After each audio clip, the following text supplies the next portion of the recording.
Thank you all for coming out today to protest against these bills. This is an issue that is considered so important that we have in our institutions a commissioner dedicated to the issue of privacy. It's an issue that's important enough to be in our Bill of Rights. And even though we're living in a democracy, we all recognise that power that the state has against individuals and community groups. Governor, please state. We recognise the ability of powerful elites to influence the political process and to influence government. And that is why we require safeguards to ensure that the government does not misuse these powers against individuals. And particularly with the GCSB and the SIS, because they are operating under such levels of secrecy, such a lack of transparency, those safeguards have to be even stronger than ever. We are citizens, not subjects. Democracy, rule by the people, requires trust and humility by those who govern. Instead, not distrust and arrogance is what we're getting from the GCSB Bill. By doing what they're doing, they're saying that we are all terrorists. Excuse me.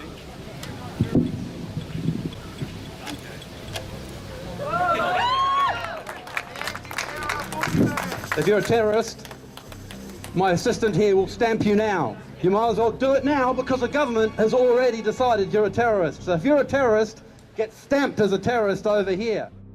Good afternoon. It's very nice to see so many people coming out to participate in democracy and to show everyone how they feel. I'm not going to add much more.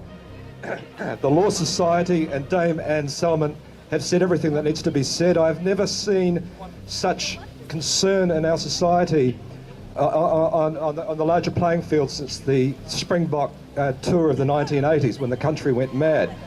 I get a feeling we're kind of heading that way this time around because something very important about our freedom-loving society is about to be changed. I commend each and every one of you for being here today. We treasure your presence and respect your concern for our future in this pivotal time of New Zealand history. Now, when I vote, I believe that this is an exchange of advanced trust that I and we place in our government to educate, unite, protect and prepare their people for whatever may come to test our strength as a nation. I believe we Kiwis are fearless by nature and see no sense or safety in embracing another nation's fear to suffocate us in total control of our ways of life and law. Firstly, define terrorism. It is an insult to assume and treat us as though we are all potential terrorists. Am I one for speaking up today? How many citizens and heroes have we already lost that fought for our freedom to be able to do so? We are not being led, we are being ruled. And I think we need to stand up against this continual ruling and the contempt with which I see government hold us. I was spied on by the FBI. I've been an activist all my life. I kept my husband out of Vietnam. I grew up in the States. I thought it was a huge joke at the time. I had the cars with no license plates parked out the front of the house. I had my mail opened. I had my telephone calls all bugged and recorded. I thought it was just a joke. Who on earth could I possibly threaten?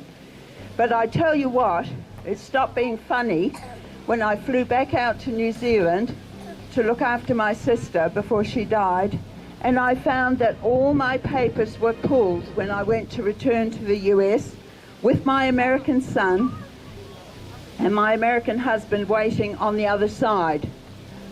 I had my passport seized, I had my documents lost, I had my identity removed. And I promise you, it is a very, very serious matter when someone decides that for whatever reason, you need to be made a non-person. Now, our government is continually making legal things when it's found that our Prime Minister has done the illegal thing. You simply change the legislation. That's all he does. Last week, John Key and his entourage came to University of Waikato and as soon as I entered the foyer, my bags were searched on the grounds of them apparently looking suspicious. So my question is, if they have the power to do that now just on the grounds of it looking suspicious, what power would they have over us and our privacy if the GCSB Bill was passed?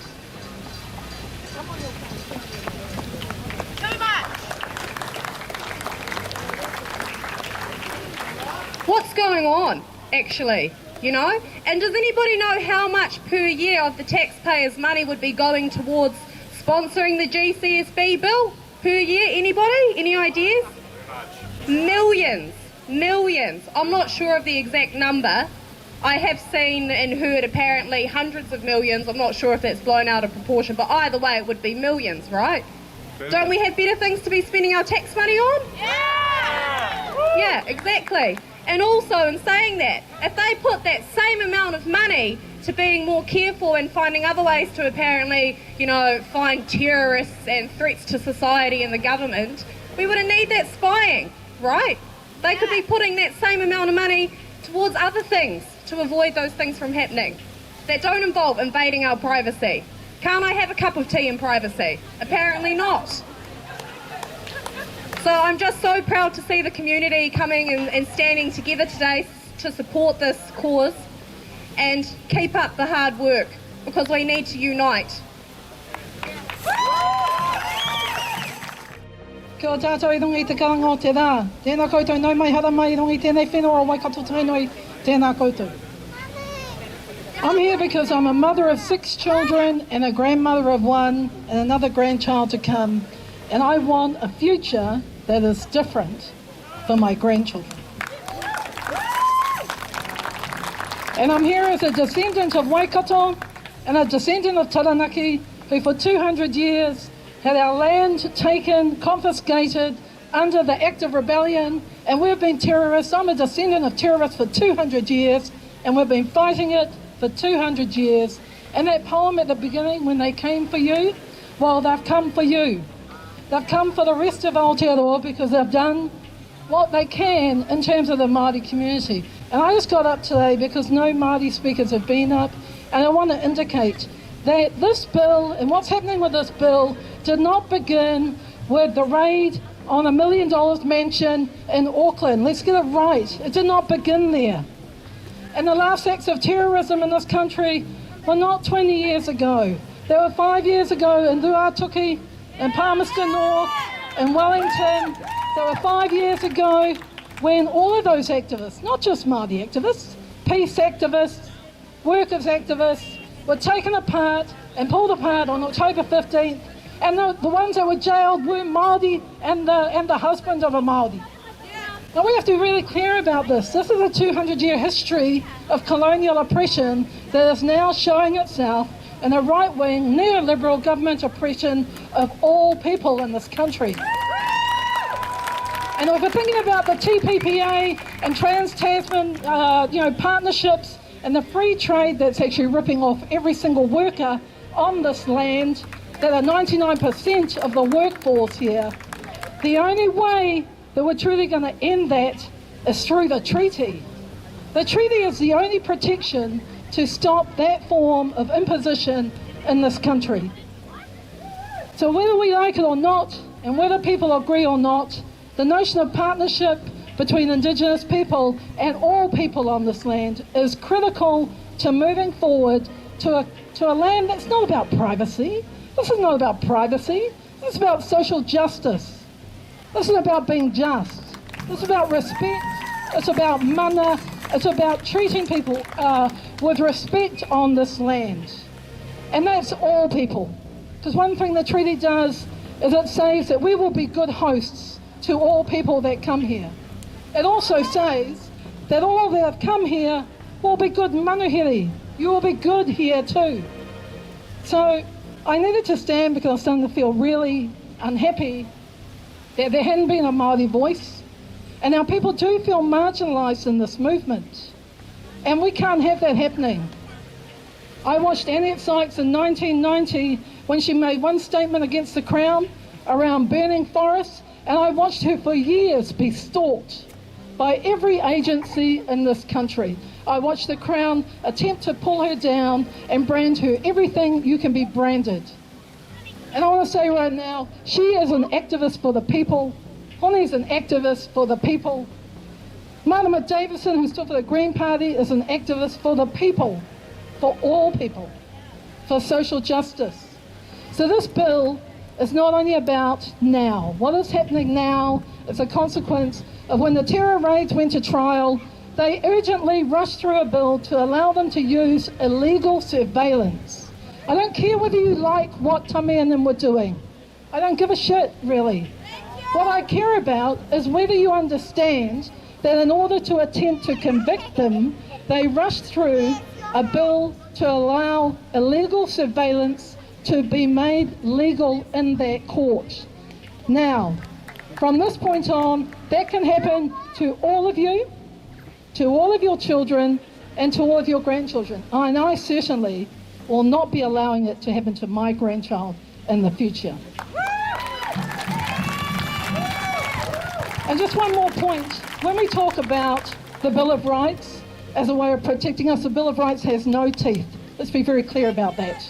Any legislation in this country can contravene the Bill of Rights. If you want the Bill of Rights to have some teeth, you need to engage in the ongoing battle to get some kind of way of the government to be really accountable to that. Because at the moment, the words on the paper look absolutely fabulous. But the reality is, if you look at the Human Rights Commission site, you will see legislation after legislation after legislation that contravenes the Bill of Rights that we all hold so dear, but no one's willing to stand up and fight for. So we need to think about this as a social justice issue that's bigger than one bill. And this is an omnibus bill. If you go and read the bill, if you haven't read the bill, you need to read the bill. It's an omnibus bill. It's a bit like Omnibus Shortland Street on a Saturday morning. You have one thing after another backed up into one bill. That's what they did in Canada to remove all the rights of rivers and the environment and to deny First Nations people to any movement, which is why they developed the Idle No More movement for First Nations sovereignty. It's an omnibus bill. The more we see of that, the more you can expect this government and successive governments, and even we've seen it with past governments, gradually slip through little pieces that we don't find because the bill is too complex or complicated or long to read. So I just want to stand here and I want to say that as a descendant of Waikato, and I'm not talking about an iwi corporate, I'm talking about a hapu, and a descendant of Taranaki, of our people that were raided in Parihaka, our people will be here for the long haul as we have been for 200 years. Kia ora.